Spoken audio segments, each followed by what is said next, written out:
जनतेचा अधिकारनामा जाणीव हक्काची या न्यूज चॅनलमध्ये आपले स्वागत आहे। ई चलन प्रणाली बंद करण्यासाठी वाहनधारकांचा एल्गार, प्रदीप राठोड यांच्या उपोषणाला जाहीर पाठिंबा। ई चलन प्रणाली बंद करावी तसेच वाहनधारकावर होणाऱ्या दंडात्मक महसूल वसुलीची कारवाई कायमस्वरूपी बंद करावी या प्रमुख मागण्यांसाठी कोल्हापूर जिल्हा वाहतूक समन्वय समितीचे अध्यक्ष प्रदीप राठोड गेल्या 9 दिवसांपासून उपोषणास बसले आहेत। त्यांच्या आंदोलनाला इचलकरंजीतील वाहन चालक मालक संघटनांनी कोल्हापूर येथे प्रत्यक्ष उपस्थित राहून पाठिंबा दर्शविला।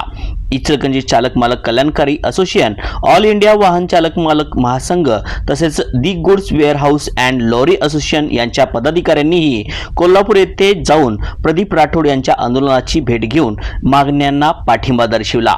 वाहन चालक व मालकावर विविध प्रकारचे दंड लावून त्यांच्यावर आर्थिक भार टाकला जात असल्याचा आरोप यावेळी करण्यात आला। वाहतूक क्षेत्रातील चालक मालकांच्या अडचणीचा शासनाने गांभीर्याने विचार करून ई चलन प्रणाली तसेच दंडात्मक महसूल वसुलीची कारवाई कायमस्वरूपी बंद करण्याबाबत ठोस निर्णय घ्यावा अशी मागणी संघटनेच्या वतीने करण्यात आली।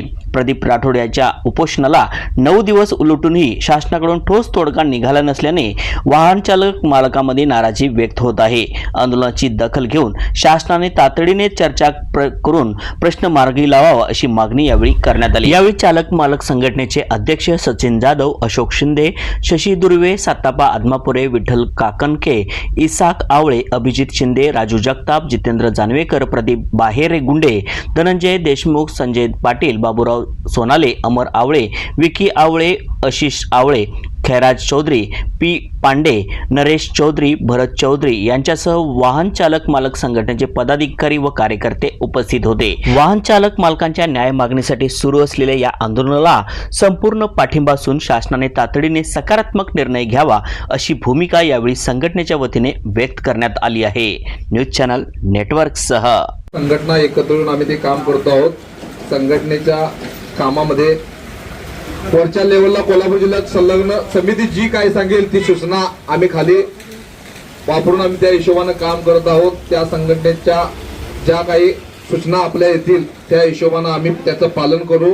आपण कोल्हापूर जिल्ह्यातून ई चलन प्रणाली बंद व्हावी म्हणून जे आंदोलन केलं आहे त्याची शेवट कुठं व्हायला पाहिजे या अपेक्षेतून आपण आंदोलन करत आहोत। साहेबांना एकच विनंती आहे, सरकार हे लोक म्हणतात की कुठल्या कचड्याचा हे सांगायचं अवघड झालंय, परंतु साहेब जर यांची जर इच्छा नसेल आपल्याकडे लक्ष द्यायची तर कृपा करून वाहनधारक तर आपल्याबरोबर आहेत, परंतु कळकळीचं सांगतो की महाराष्ट्रामध्ये ई चलन जर नाही बंद झालं तर इचलकरंजीमध्ये टेम्पोवाली संघटनेने पूर्ण काम बंद करण्यात येणार आहे। महाराष्ट्रामध्ये ई चलन बंद नाही झाल्यास तर आम्ही माफ नाही झाल्यास तर आम्ही इचलकरंजीतून बंदचं आव्हान पुकारणार आहे। जनतेचा अधिकारनामा जाणीव हक्काची या न्यूज चॅनलमध्ये जनतेच्या हक्काचा आवाज, सत्ता व्यवस्थेचे प्रश्न थेट तुमच्यापर्यंत। जाहिराती आणि बातमीसाठी आजच 70 57 87 98 02 शी संपर्क साधावा।